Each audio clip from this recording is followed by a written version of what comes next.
Hello, my name is Ired Gomez, and today I'm going to be discussing social psychology and personality psychology. Um, Social psychology focuses on how we interact with others. It attempts to explain things such as prejudice, attraction to others, interpersonal conflicts and solving them. It seeks to determine how being amongst other people changes one's own behavior and ways of thinking. One of the most famous or infamous social psychologists that existed was Stanley Milgram.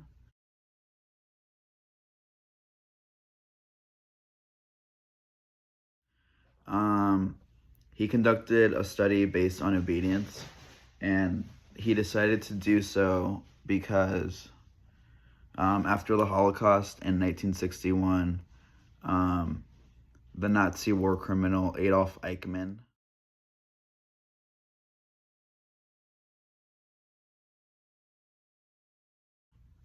who was accused of committing many atrocities, murdering a lot of people, but also just ordering his soldiers to do a lot of negative things. And then people were really confused as to why, how soldiers could perform all these really bad executions of orders and such. And the soldiers defended themselves by saying that they were just following orders, that they were just doing what they were told, they didn't really have a choice.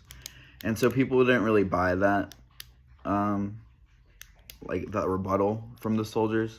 So then Milgram decided to perform a study, and in this study, he was trying to see if people would follow orders to execute another human being if being ordered to do so.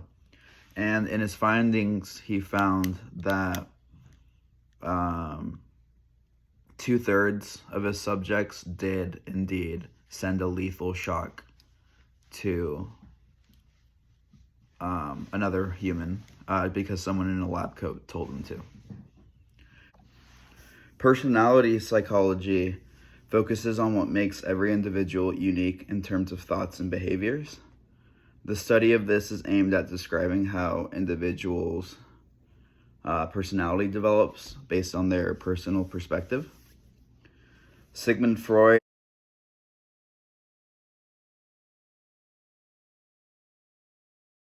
he's one of the most famous figures from early psychology. He stated that personality came from a conflict between the conscious mind and then the unconscious mind. More recently, the study of personality has shifted into a more quantitative approach. So rather than how personality arises, it's focused more on identifying personality traits specifically. A way to look at the dimensions of these traits are the Big Five, otherwise known as the five-factor model. And in this, there are five main dimensions that are described, and yeah, these are them.